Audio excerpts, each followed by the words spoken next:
ये एक ग्रीक अक्षर है जिसके बारे में आप लोग क्लास 11th में डीपली पढ़ेंगे, लेकिन अभी हम लोग इसके बारे में बात करेंगे। तो आपको बता दें कि अगर इन संख्याओं की, जितनी भी हम लोग संख्या भी पढ़ने जा रहे हैं, इनकी परिभाषा की जरूरत होगी आपको, तो आप क्लास 9th के वीडियोस में जाकर देखेंगे। अभी हम लोग सबको ओरली समझेंगे क्योंकि हम लोग क्लास 10th में है, और ये बहुत समय से आप 7th में भी पढ़े होंगे संख्याओं के बारे में, 8th में भी पढ़े होंगे, तो परिभाषा देने की अभी कोई आवश्यकता नहीं है, बस डायरेक्ट आप उनको जान लीजिए और चैप्टर में आगे बढ़िए। तो सबसे पहले हम लोग वास्तविक संख्या देख लिए। अब वास्तविक संख्याओं की बात करें तो ये भी दो प्रकार की होती है। वास्तविक संख्या कितनी प्रकार की होती है? दो प्रकार की। एक होती है परिमेय संख्या, एक होती है परिमेय संख्या, है ना, और दूसरी होती है अपरिमेय संख्या, अपरिमेय संख्या। चलिए, तो परिमेय संख्या किसको कहते हैं? अंग्रेजी में इसको कहते हैं real rational number, rational number, ठीक है। और अपरिमेय संख्या को कहते हैं इरेशनल नंबर, इरेशनल नंबर, ठीक है। अब देखिए, परिमेय संख्या वैसी संख्या को कहते हैं, आप परिभाषा पहले से ही पढ़ते आ रहे हैं, जो p बटा q के रूप में हो और q नॉट इक्वल टू 0 ऐसे होती है ना। जैसे मान लीजिए 2/3 लिखिए, 4/7 लिख दीजिए, 0 भी लिख दिए क्योंकि इसके बाई में तो 1 है ना, 4 लिख दिए इसके बाई में 1 है, तो ये सब परिमेय संख्या के एग्जांपल हो गए। और अपरिमेय संख्या है जिनको p/q के फॉर्म में नहीं लिखा जा सकता है, ठीक है। जैसे इसमें अगर हम एग्जांपल बात करें, √2 हो गया, √3 हो गया, √5 हो गया, इन सब ये सब संख्या, √4 नहीं हुआ क्योंकि तो 2 का स्क्वायर होता है ना। तो ये आपको क्लियर हो गया कि परिमेय संख्या क्या होती है, अपरिमेय संख्या क्या होती है। तो ये पहले की परिभाषाएं ऐसी थी, लेकिन अब हम लोग जानेंगे थोड़ा सा, आप 9 में भी पढ़े होंगे कि परिमेय संख्या का दशमलव प्रसार जो होता है ना, दशमलव प्रसार, दशमलव प्रसार वो शांत होता है या अशांत आवर्ती होता है। यानी कि यहां से एक और परिभाषा आप कह सकते हैं कि ऐसी संख्याएं जिसका दशमलव प्रसार शांत हो या अशांत आवर्ती हो, वो कौन सी कहलाती है? परिमेय संख्या कहलाती है। ऐसे भी आप परिभाषा दे सकते हैं। चलिए, और अपरिमेय संख्या जिसका दशमलव प्रसार अशांत, अशांत अनावर्ती हो, ठीक है। अब आपको समझ में ना होगा कि शांत क्या होता है या अशांत आवर्ती या अशांत अनावर्ती में इनमें फर्क क्या है। चलिए हम एग्जांपल से इसको पहले समझ लेते हैं, फिर संख्याओं के आगे बढ़ेंगे। मान लीजिए आपके पास एक संख्या है 1/8 और दूसरी संख्या लिए हैं हम लोग 2/3, ठीक है।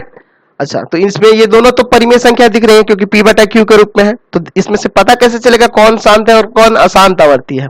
तो एक्चुअल में बिना भाग किए भी पता चलता है, जिसके बारे में हम लोग इसी चैप्टर में आगे पढ़ेंगे। हम लोग भाग देख के देखेंगे अभी यहाँ।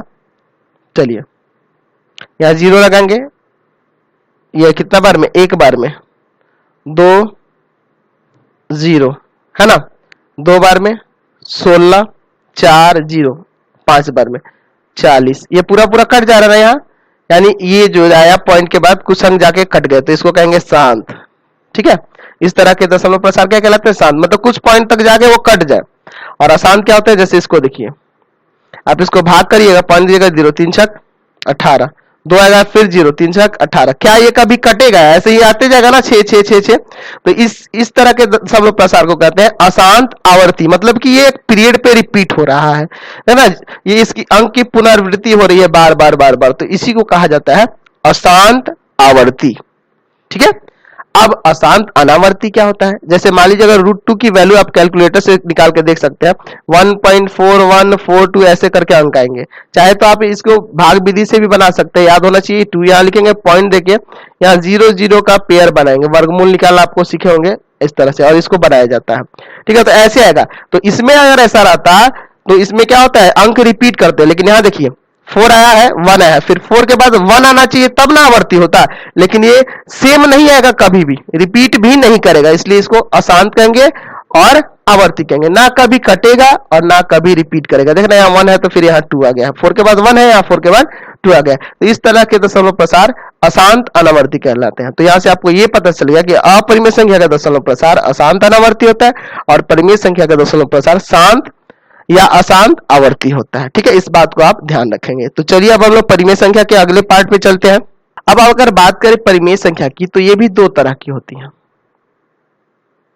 पहला होता है भिन्न, अंग्रेजी में इसको कहते हैं फ्रैक्शन, ठीक है, और दूसरा होता है पूर्णांक, अंग्रेजी में कहते हैं इंटीजर। तो भिन्न क्या होता है, जो p बाई क्यू के फॉर्म में हो और q equal to q not equal to ना तो 0 हो ना तो 1 हो, 0 और 1 कुछ भी ना हो। जैसे मान लीजिए 2/3 हुआ, 4/7 हुआ, -1/5 हुआ, तो इस तरह के जो होंगे ये क्या कहलाते हैं, इस तरह की परिमेय संख्याएं भिन्न कहलाती है, क्योंकि देखिए ना नीचे 0 है और ना ही 1 है। ठीक है, और पूर्णांक क्या होता है कि वो p बाई क्यू के फॉर्म में हो और q जो है हमेशा 1 हो, ना तो डिनोमिनेटर में हमेशा 1 रहेगा, यानी जैसे -3, -2, -1, 0, 1, 2, 3 ये सब संख्याएं क्या कहलाएंगी, पूर्णांक, क्योंकि देखिए सबके फ्रैक्शन नीचे क्या है, एक है, बटा में हर में क्या है, एक है, इसलिए सब क्या कहलाएंगे, पूर्णांक कहलाएंगे। समझ गए। अब पूर्णांक की बात करें तो पूर्णांक 3 तरह के होते हैं। ठीक है, कौन कौन से होते हैं उसको देख लेते हैं। तो पूर्णांक में पहले बात करेंगे ऋणात्मक, आपको नाम से ही परिभाषा पता चल जा रहा होगा, एग्जाम्पल पता चले, ऋणात्मक पूर्णांक है ना। तो जो माइनस वाले होते हैं उनको कहते होंगे, तो इसको अंग्रेजी में क्या कहेंगे, निगेटिव ना, निगेटिव इंटीजर, निगेटिव इंटीजर। ठीक है, अच्छा दूसरा है शून्य पूर्णांक, शून्य पूर्णांक, शून्य पूर्णांक यानी कि जीरो इंटीजर, जीरो इंटीजर। ठीक है, और एक होता है धनात्मक पूर्णांक, धनात्मक पूर्णांक यानी कि पॉजिटिव इंटीजर, पॉजिटिव इंटीजर। समझ गए। चलिए अब ऋणात्मक में -1, -2, -3 ये सब आएंगे, और जीरो में सिर्फ शून्य आएगा, जीरो ही आएगा, और धनात्मक में 1, 2, 3 ये सब। अब धनात्मक पूर्णांक को एक और नाम दे सकते हैं, किस नाम से आप जान सकते हैं, तो इसको आप एक और काम का नाम से जान सकते हैं, प्राकृत संख्या, प्राकृत संख्या यानी कि नेचुरल नंबर। क्योंकि नेचुरल नंबर की परिभाषा आप पढ़ेंगे कि ऐसे नंबर जो 1 से शुरू होकर गिनती के तरफ बढ़ते हैं वो प्राकृत संख्या कहलाता है। ठीक है, अब देखिए शून्य पूर्णांक और धनात्मक पूर्णांक दोनों को मिला दीजिएगा तो ये बन जाएगा पूर्ण संख्या, पूर्ण संख्या यानी कि होल नंबर। होल नंबर क्या होता है, तो होल नंबर जो 1 से 0 से शुरू होकर गिनती की तरफ बढ़े, 0, 1, 2, 3 ये सब क्या कहलाते हैं, पूर्ण संख्या कहलाते हैं। समझ गए। अब कुछ और संख्या है उनके बारे में भी हम लोग जान लेते हैं जो बहुत ही जरूरी है ना। जैसे है सम संख्या, एग्जाम्पल से ही देख लेंगे, इसकी परिभाषा नहीं लिखेंगे हम लोग, यानी कि इवन नंबर। तो आप पढ़े होंगे पहले ही कि ऐसी संख्या है जो 2 से विभाजित हो जाए उसको सम संख्या। 2 से विभाजित होने वाली, अब आपको बता दें कि 0 भी आपको लेना होगा, +-2 माइनस में भी हो सकता है ना, +-4, +-6, +-8 यानी कि प्लस में भी और माइनस में भी दोनों। तो सम संख्या देखिए 0 भी 2 से विभाजित हो सकता है, 2 भी हो सकता है, -2 भी हो सकता है, 4 भी हो सकता है, -4 भी हो सकता है। तो ये सब सम संख्या कहलाते हैं। लेकिन इसके पहले आप पॉजिटिव में जानते थे, 2, 4, 6, 8 कहते थे, लेकिन अब ध्यान रखेंगे कि प्लस में भी हो सकता है और माइनस में भी हो सकता है, क्योंकि आप बड़े क्लास में आते जा रहे हैं, है ना। अगला है विषम संख्या। विषम संख्या को क्या कहेंगे, ऑड नंबर, ऑड नंबर। तो जो 2 से विभाजित ना हो, जैसे कि आप +-1 ले सकते हैं, +-3 ले सकते हैं, +-5 ले सकते हैं, +-7 ले सकते हैं, ये सब हो जाएंगे। समझ गए। अच्छा तीसरी हम लोग संख्या की बात करेंगे, वो लेते हैं अभाज्य संख्या, अभाज्य संख्या। एक्चुअली में बता दें, अभाज्य संख्या को एक और नाम से जाना जाता है, रूढ़ संख्या भी कहा जाता है। ठीक है, ये याद रखेंगे। अंग्रेजी में इसको कहते हैं प्राइम नंबर, प्राइम नंबर। तो ऐसी संख्या जो खुद से कटे और 1 से कटे वो अभाज्य संख्या होती है। जैसे मान लीजिए 2 होगा, 1 से कटेगा और 2 से कटेगा, 3 होगा, है ना, और क्या हो जाएगा, 5 हो जाएगा, 7 हो जाएगा, है ना, और क्या हो जाएगा, 11 हो जाएगा, 13 हो जाएगा। ये सब संख्याएं जो है या तो खुद से कटेंगी या फिर 1 से कटेंगी, तो ऐसी संख्या को अभाज्य संख्या कहते हैं। चलिए अगला देखते हैं हम लोग, यौगिक संख्या, यौगिक संख्या। एक्चुअल में इसको भाज्य संख्या भी कहते हैं, भाज्य संख्या। तो इसकी उल्टी हो जाएंगे ना, ये जो अभाज्य संख्या है उसी का उल्टा। ठीक है, तो यौगिक संख्या या अभाज्य संख्या क्या होता है इसको बारे में देखते हैं। इसको अंग्रेजी में क्या कहते हैं, तो अंग्रेजी में कहेंगे कंपोजिट नंबर, कंपोजिट नंबर। ठीक है, अब देखिए कंपोजिट नंबर कौन से होते हैं इसके बारे में। तो ऐसी संख्याएं जो एक से कटेंगी और अपने आप से कटेंगी और किसी और संख्या से भी कट जाए, है ना, एक से भी कटे, अपने आप से भी कटे और किसी और संख्या से भी कट जाए। तो कौन कौन सा हो जाएगा, 4 हो जाएगा, 6 हो जाएगा, 8 हो जाएगा, 9 हो जाएगा, 10 हो जाएगा, 12 हो जाएगा। देख रहे हैं ना, ये अपने आप से भी कटेगा, एक से भी कटेगा और किसी और संख्या से भी कट जाता है। तो ये सब यौगिक संख्या यानी कि भाज्य संख्याएं कहलाती हैं। समझ गए ये?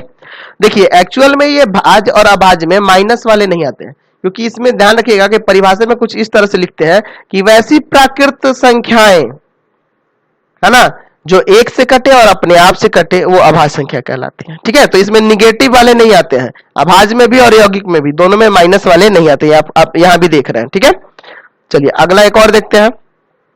अगला संख्या जो होते हैं वो हम देखते हैं असहभाज्य। ठीक है, असहभाज्य संख्या, यानी इसको अंग्रेजी में कहेंगे को प्राइम नंबर। को प्राइम नंबर ऐसी दो संख्या, जैसे मान लीजिए ए और बी दो ऐसी संख्याएं हैं, है ना, जिनका HCF जो है ना, HCF 1 आ जाए। अगर HCF 1 हो रहा होगा तो वो असहभाज्य कहलाता है। जैसे मान लीजिए अगर हम कहें 4 और 9 दोनों का HCF 1 होगा ना, तो ये दोनों असहभाज्य है।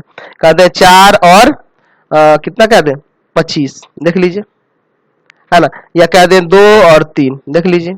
समझ गए ना असहभाज्य का मतलब, समझ गए? तो ये संख्याएं सारी क्लियर हो गई।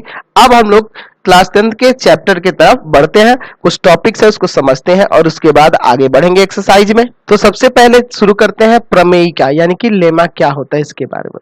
तो प्रमेयिका एक्चुअल में एक सिद्ध किया हुआ कथन होता है। ठीक है, ये एक तरह का स्टेटमेंट है, कथन है, और इसे एक अन्य कथन को सिद्ध करने में प्रयोग करते हैं। मतलब कि ये एक ऐसा कथन होता है जिसकी मदद से किसी दूसरे कथन को सिद्ध किया जाता है। ठीक है, तो चलिए अब हम लोग आगे बढ़ते हैं, यूक्लिड विभाजन प्रमेयिका को देखते हैं। चलिए तो यहाँ देखते हैं यूक्लिड विभाजन प्रमेयिका क्या होता है, यूक्लिड डिवीजन लेमा क्या है। दो धनात्मक पूर्णांक a और b दिए रहने पर, ठीक है, a और b क्या है, दो धनात्मक पूर्णांक है जो दिए गए हैं, ऐसी अद्वितीय पूर्ण संख्याएं q और r विद्यमान है। इसमें ऐसी अद्वितीय संख्याएं q और r विद्यमान है कि a बराबर bq प्लस r, और जहां r 0 से बड़ा है या 0 के बराबर है लेकिन b से छोटा है। अब इस स्टेटमेंट का मतलब क्या है इसको समझिए। आपको याद होना चाहिए, विभाजन प्रमेय आप पढ़े थे, याद है आपको? तो इसको कहते थे भाज्य, इसको कहते थे भाजक, है ना, इसको कहते थे भागफल, कहते थे ना, और नीचे जो आता था वो शेषफल कहलाता था। तो आप विभाजन प्रमेय एक पढ़े थे, कौन सा, किस तरह से था कि भाज्य बराबर भाजक गुना भागफल और प्लस शेषफल। अब देखिए ये यूक्लिड का जो विभाजन प्रमेय है ना, ये प्रमेय का जो है ये इसी पर आधारित है। ये जो दो धनात्मक पूर्णांक a और b दिख रहा है, तो यहाँ वो संख्या है a और यहाँ वो संख्या है b, और ऐसी अद्वितीय पूर्ण संख्या q और r विद्यमान कौन सी है, तो ये भागफल आ रहा है q क्वोशेंट और शेषफल आ रहा है r रिमाइंडर r। ठीक है, तो यहां से आप निकालिएगा इसके अनुसार, तो भाज्य यानी कि a बराबर भाजक यानी कि b गुना भागफल यानी कि q और प्लस शेषफल यानी कि r, तो यही निकलता है। तो ये इसी से आया है। ठीक है, विभाजन प्रमेयिका जो है यूक्लिड का वो कहां से आया है, इसी से। विभाजन विभाजन प्रमेय आप जब पढ़ते थे, भाज्य बराबर भाजक गुना भागफल प्लस शेष, इसी से ये उत्पन्न हुआ। तो a यानी कि भाज्य बराबर भाजक गुना भागफल प्लस शेषफल। और ये कह रहा है क्या, इसका मीनिंग क्या है, कह रहा है कि शेषफल जो होगा ना हमेशा 0 से बड़ा होगा या 0 होगा। आप कभी भी भाग करते हैं तो भाग के क्रम में या तो शेषफल आपका 0 आता है या 0 से बड़ा आता है, लेकिन इस भाजक से छोटा यानी b से छोटा आता है। आप करके देखिए ना, यहाँ पे भाग 2 एकम 2, यहाँ कट गया 3 आया, है ना, 2 एकम 2 1 बचेगा। तो ये देखिए जो शेषफल आया वो तो इससे छोटा रहेगा ना हमेशा। तो वही कह रहा है कि ये जो है a बराबर bq प्लस r, यही आपकी यूक्लिड विभाजन प्रमेयिका है, जिसमें क्या रहना चाहिए, r हमेशा या तो 0 से बड़ा होना चाहिए या 0 के बराबर होना चाहिए लेकिन b से छोटा होना चाहिए। तो ये इसका प्रयोग हम लोग आगे क्वेश्चन में करेंगे। ये एक तरह का स्टेटमेंट हो गया जिसके मदद से हम लोग किसी दूसरे क्वेश्चन को सॉल्व करेंगे या प्रूफ करेंगे। ठीक है, चलिए आगे बढ़ते हैं। चलिए अब हम लोग बात करेंगे एल्गोरिथम के बारे में। एल्गोरिथम क्या होता है इसके बारे में। तो एल्गोरिथम सुपरिभाषित चरणों की एक श्रृंखला होती है, यानी कि कुछ स्टेप्स दिए गए होते हैं, चरण दिए गए होते हैं, कुछ स्टेप्स दिए गए होते हैं। ठीक है, एक श्रृंखला होगी जो एक विशेष प्रकार की समस्या को हल करने की एक विधि है ना या प्रक्रिया प्रदान करती है। यानी कि कुछ स्टेप्स दिए रहेंगे जो क्या करेंगे, एक विधि उत्पन्न करेंगे किसके लिए, किसी विशेष प्रकार की समस्या को हल करने के लिए। तो चलिए एक हम लोग एल्गोरिथम देखते हैं। ठीक है, वो क्या होंगे, कुछ स्टेप्स दिए गए और उसी स्टेप्स की मदद से हम लोग क्या करते हैं, किसी दूसरे क्वेश्चन को हल कर पाते हैं, है ना, या उसे उसकी विधि मिलती है। ठीक है, तो चलिए एक देखते हैं यूक्लिड विभाजन एल्गोरिथम के बारे में। चलिए तो हम देखते हैं यूक्लिड विभाजन एल्गोरिथम के बारे में। यहाँ देखिए बताया था ना आपको कि स्टेप्स होते हैं, ये स्टेप्स क्या होंगे, तो इसके द्वारा हम लोग एचसीएफ निकालेंगे। यानी कि आपको यहाँ से ये पता चल गया कि यूक्लिड विभाजन प्रमेयिका के यूक्लिड विभाजन एल्गोरिथम से हम लोग क्या निकालते हैं, कोई किसी दो संख्याओं का एचसीएफ ज्ञात करते हैं, दी हुई संख्याओं का एचसीएफ निकालते हैं। ठीक है, तो आपको यहाँ से ये क्लियर होगा कि यूक्लिड विभाजन प्रमेय एल्गोरिथम के मदद से हम लोग दो संख्याओं का एचसीएफ ज्ञात करते हैं। ठीक है, तो यहाँ देखिए लिया हुआ है दो धनात्मक पूर्णांक, मान लीजिए a और b है। ठीक है, जिसमें a क्या होगा, b से बड़ा है, a क्या होना चाहिए, b से बड़ा होना चाहिए, का एचसीएफ ज्ञात करने के लिए दिए हुए चरणों के अनुसार कीजिए। देखिए ये जो दिए हुए चरण है यही आपका एल्गोरिथम है, यूक्लिड का विभाजन एल्गोरिथम है। चलिए तो पहला स्टेप क्या है कि a और b के लिए यूक्लिड विभाजन प्रमेयिका का प्रयोग कीजिए। मतलब a और b के लिए यूक्लिड विभाजन प्रमेयिका का प्रयोग करेंगे। इसलिए हम ऐसे q और r ज्ञात करते हैं जहां की a बराबर क्या हो जाए, bq प्लस r हो जाए, और r 0 से बड़ा होगा या 0 के बराबर होगा लेकिन b से छोटा होगा। तो ये तो आप जानते हैं यूक्लिड विभाजन प्रमेयिका, अभी पढ़े हैं ना। चलिए यदि r 0 हो गया, यानी ऐसे करने में इस क्रम में अगर शेषफल 0 आ गया तो b यानी कि जो भाजक होगा वही आपका एचसीएफ हो जाएगा। जो भाजक होगा वो a और b का क्या कहलाएगा, एचसीएफ हो जाएगा। यदि r 0 नहीं हुआ तो पहले देख लेते हैं 0 होने पे कौन सा एचसीएफ कहलाएगा, एग्जांपल से समझ लेते हैं। मान लीजिए एक संख्या है 12 और दूसरी संख्या है 36। तो यहाँ देख रहे हैं 36 बड़ा है 12 से, यानी कि आपको यहाँ से ये निष्कर्ष निकल रहा है कि a का मान आपके पास 36 है और b का मान 12 है। आप क्या देख रहे हैं कि यूक्लिड विभाजन प्रमेयिका का प्रयोग करना होगा। तो चलिए यहाँ प्रयोग करते हैं। यहाँ लिखेंगे यूक्लिड विभाजन प्रमेयिका, यूक्लिड विभाजन प्रमेयिका। तो क्या होता है, a बराबर बी क्यू प्लस आर, जहां r जो होगा 0 से बड़ा होगा, है ना, या 0 के बराबर होगा लेकिन b से छोटा होगा, यही ना होता है। तो चलिए इधर लिखेंगे 36 और इधर लिखेंगे 12, इधर साइड में रफ में भाग कर लेंगे। कितना बार में जाएगा, 3 बार में ना। तो याद देखिए भाज बराबर भाजक गुना भागफल और प्लस शेषफल, समझ गए ना, इतना गुना इतना और प्लस शेषफल हो गया ना। तो आप देखें ऊपर रूल में कि यदि r 0 हो गया तो b जो होगा आपका दोनों संख्याओं का एचसीएफ हो जाएगा। यानी कि यहां से अगर आप एचसीएफ की बात करें तो यहाँ आपका एचसीएफ जो होगा वो 12 प्राप्त हो गया, क्योंकि 12 है ना, b है, b का मान यहाँ 12 दिख रहा है ना, इसीलिए हो जाएगा। अब अगर शेषफल 0 नहीं आया, r 0 नहीं आया, तब देखिए तो b और r के लिए, मतलब कि b और r के लिए फिर से यूक्लिड विभाजन प्रमेयिका का प्रयोग करिए। मतलब कि अगर शेषफल 0 नहीं आएगा तो b को लेंगे और r को लेंगे, फिर दोबारा यूक्लिड विभाजन प्रमेयिका का प्रयोग करेंगे। और कब तक जारी रखेंगे इस प्रक्रिया को, तब तक जारी रखें जब तक शेषफल 0 ना प्राप्त हो जाए। जिस बार शेषफल 0 प्राप्त हो जाएगा और शेषफल 0 प्राप्त होते ही उसका जो भाजक होगा वही एचसीएफ आ जाएगा। तो चलिए इसको एक क्वेश्चन से देखते हैं। तो एक्चुअल में आपके एनसीईआरटी बुक में एक बहुत ही अच्छा उदाहरण दिया गया है, वो उदाहरण एग्जाम में भी आता है, उसी को हम लोग बना लेते हैं। चलिए तो ये बहुत बढ़िया क्वेश्चन है, एग्जाम में आता भी है, ध्यान से देखेंगे। यहाँ पे ये जो है ना, जब शेषफल 0 नहीं हो रहा है तब उस कंडीशन पे है ये। चलिए उसको देख लेते हैं। यहाँ देखिए पहले बड़ा छोटा आपको ध्यान देना होगा। इसमें ये बड़ा है 4052 से, यानी कि यहाँ आप डेफिनेटली a का वैल्यू कह सकते हैं 12576 और b का वैल्यू कह सकते हैं 4052। ठीक है। अब यहाँ लिखिएगा, लिखने का तरीका ध्यान रखिएगा, एकदम इसी तरह से लिखिएगा, यूक्लिड विभाजन प्रमेय का, यूक्लिड विभाजन प्रमेय का। तो क्या हो जाएगा, a बराबर बी क्यू प्लस आर, जहां r जो होगा 0 से बड़ा होगा या 0 के बराबर होगा लेकिन b से छोटा होगा। तो यहाँ लिखेंगे 12,576 और इधर लिखेंगे 4,052। इसमें से भाग करिए, रफ में घेर लीजिएगा, रफ कर लीजिएगा। 4,052 द्वारा किस में कर रहे हैं, 12,576, 3 बार में ले जाएंगे ना, यहाँ कितना जाएगा, आ जाएगा 12,156। घटाइए यहाँ से 0 2 4, यानी कि हो जाएगा भाज्य बराबर भाजक गुना भागफल, यानी कि 3 और प्लस 420। तो देखिए तो शेषफल 0 नहीं ना आएगा, आर का मान 0 नहीं आया, तो किसको लेना था आपको ऊपर रूल में, तो ऊपर रूल में आपको लेना था किसको, फिर से किसको लेना है, बी और आर को। तो बी और आर इसमें कौन कौन है, देखिए तो बी की जगह ये 4,052 है, आर की जगह ये है, तो फिर दोबारा ऐसे लिखेंगे 4,052 अगले स्टेप में, और इधर लिखेंगे 420। अब फिर इसमें इससे भाग करेंगे और ये दोहराते रहेंगे कब तक, जब तक शेषफल 0 प्राप्त नहीं हो जाएगा। चलिए इसको कितना बार में ले जाएंगे, 9 बार में ना, 0 और ये 9 दूना 18, 8 1 36 1 37, घटा दीजिए यहाँ पे आ जाएगा 2 है ना, यहाँ पे आ जाएगा, फिर यहाँ हासिल लीजिएगा ना यहाँ, तो कितना बार में ये 7 आ जाएगा यहाँ, और यहाँ फिर आ जाएगा आपका 272। तो आ जाएगा इंटू में 9 और प्लस 272, देख रहा है ना, भाज्य बराबर क्या हो जाएगा, भाजक गुना भागफल और प्लस ये होगा ना।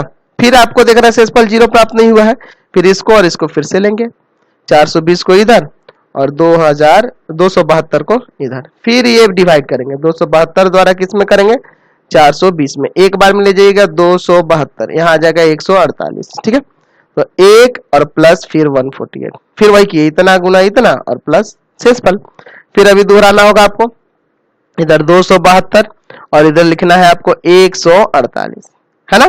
चलिए तो 148 को लिखिएगा, फिर इसमें भाग करिएगा, 148 द्वारा किस में करना है, 272 में, एक बार में ले जाएंगे 148, घटा दीजिए 124 आएगा, तो गुना में 1 और प्लस में 124। अभी फिर आपको ले जाना होगा, 148 इधर लिखना है और इधर लिखना है 124, कितना बार में ले जाएंगे, फिर एक बार में ले जाइएगा, भाग करके देख लीजिए कितना आ रहा है, 148 एक बार में 124, घटाइएगा तो 24 आ जाएगा, यानी कि प्लस शेषफल 24। अब फिर आपको 124 इधर लिखना है और 24 इधर लिखना है, और फिर से आपको यही काम दोहराना है, ठीक है। तो ये रफ में इधर साइड में हम करते जा रहे हैं आपको दिखाने के लिए। 124 ये 5 बार में ले जाएंगे, 120 यहाँ 4 आएगा, है ना, तो गुना में 5 और प्लस में 4, अभी भी नहीं आया, देख रहा ना। अब यहाँ पे लिखिए इधर 24 और इधर लिखिए 4, कितना बार में जाएगा, 6 बार में ना, 4 6 24, 0 आ जाएगा ना शेषफल, इसलिए आपका एचसीएफ जो होगा ये आपका 4 हो जाएगा। क्लियर है, समझ में आया ना ये। चलिए एक्सरसाइज 1.1 में अब हम लोग आ गए, और ये क्वेश्चन क्या करना है, निम्नलिखित संख्याओं का एचसीएफ ज्ञात करें, यूक्लिड विभाजन एल्गोरिथम का प्रयोग कीजिए, ठीक है, एचसीएफ निकालने के लिए। तो ये पहला क्वेश्चन है 135 है, और क्या है दूसरा 225 है। तो इसका देखते हैं, ठीक है, एक इसका भी बना लेंगे, है ना, बहुत इजी है, तो आप समझ ही गए। पहले तो इसमें बड़ा छोटा आपको ध्यान देना होगा। चलिए, यानी कि यहां से आप ए का मान लिखिएगा 225 और बी का मान लिखिएगा 135, समझ गए। और फिर यहां क्या लिखिएगा, यूक्लिड विभाजन प्रमेय का, यहां तो यूक्लिड विभाजन प्रमेय क्या लिखेंगे ना। चलिए क्या होगा, ए बराबर बी क्यू प्लस आर, जहां आर जो होगा 0 से बड़ा होगा या 0 के बराबर होगा लेकिन b से छोटा होगा। एक कंफ्यूजन आपको हमेशा रह रहा होगा कि सर यहाँ प्रमेय क्या लिख रहे हैं, यहाँ एल्गोरिथम कर रहा है। तो देखिए जो स्टेप्स लिख रहे हैं उनको एल्गोरिथम कहेंगे, और ये तो यूक्लिड विभाजन प्रमेय का ही है ना, तो इसको ध्यान रखेंगे। इसके बाद जो स्टेप्स लिखेंगे उनको एल्गोरिथम कहा जाता है, ठीक है। और ये आपके क्या है, प्रमेय का है यूक्लिड विभाजन, ठीक है। चलिए आगे इसको बनाते हैं। तो इधर लिखेंगे 225 और बराबर की इधर 135, इसमें भाग करिएगा 135 के द्वारा, इधर रफ कर लेंगे 225, एक बार में ले जाइएगा ना 135, 5 ये 12 में से 3 गया 9 सॉरी 0 ना, इंटू 1 और प्लस में 90 आ जाएगा ना, भाज्य बराबर भाजक गुना भागफल प्लस शेषफल, ये लिख दिया। अब फिर शेषफल 0 नहीं आ रहा तो 135 इधर लिखिएगा और 90 इधर लिखिएगा, फिर दोबारा करिएगा 90 द्वारा 135 में एक बार में 45 बचेगा। चलिए तो 1 प्लस 45, फिर इधर 90 लिखिए और इधर 45 लिखिए। 2 बार में तो कट जाना ना, पूरा 0 आ जाएगा शेषफल, समझ रहा है ना। इसलिए यहां से आपका HCF जो होगा, HCF वो क्या आ जाएगा 45। क्लियर हो गया। चलिए तो एक और सेकंड इसमें का देख लेते हैं, ये भी तो बहुत ही इजी है।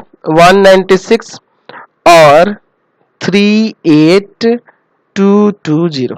यहाँ देखिए यहाँ जो है 196 से वो बड़ा है तो पहले उसको लिखिए ना। चलिए तो यहाँ लिखिएगा 38220 बड़ा है 196 से, तो यानी A बराबर हो गया 38220, है ना, और B बराबर आपका हो गया 196। समझ गए। अब इसके बाद यूक्लिड यहाँ लिखेंगे ना, यूक्लिड विभाजन प्रमेय का, यहाँ उसको लिखना होगा। हर एक क्वेश्चन में लिखिएगा, आपको याद रखना होगा। A बराबर BQ प्लस R, जहां R जो है 0 से बड़ा है या 0 के बराबर लेकिन B से छोटा है। अब यहाँ पे 38220 और इधर लिखना है 196। अब यहाँ पे आप रफ कर सकते हैं साइड में, 196 द्वारा भाग करके देखिए आप किसमें, 38220 में। एक बार में ले जाइएगा ना 196, घटाइएगा यहाँ, ये 3 है ना, घटाइए तो यहाँ पे आ जाएगा आपका कितना 186। एक अंक उतारेंगे 2, कितना बार में ले जाएंगे 9 बार में, 9 बार में इससे गुना करिएगा तो आएगा 1764। गुना करके आप देख सकते हैं।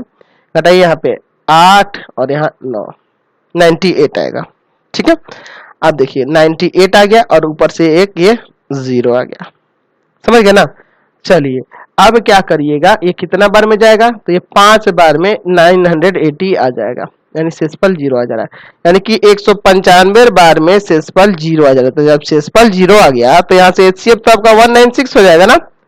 चलिए तो अब हम लोग क्या करते हैं, इसी के साथ वीडियो को एंड कर देते हैं। प्लीज आप चैनल को सब्सक्राइब कर देंगे, है ना, बेल आइकन दबा दें, जितना ज्यादा हो सके दोस्तों को शेयर करें, कमेंट बॉक्स में लिखें कि हमारे वीडियोस आपको कैसे लगते हैं, और इससे रिलेटेड आपको लिंक की जरूरत हो, अगर सब्जेक्ट की लिंक की जरूरत हो, अगर चैप्टर की लिंक की जरूरत हो, तो आप हमारे व्हाट्सएप नंबर 7301778899 पे व्हाट्सएप करके वीडियोस के लिंक प्राप्त कर सकते हैं। आपको सभी सब्जेक्ट के सभी क्लास के वीडियोस इस पे अवेलेबल होंगे। आपको KC सिन्हा का भी सॉल्यूशन मिलेगा, है ना, आगे चल के आपको भारतीय भवन का भी सॉल्यूशन मिलेगा, हर एक बुक का आपको सॉल्यूशन यहाँ अवेलेबल होगा। ठीक है, तो प्लीज आप चैनल को सब्सक्राइब कर दें।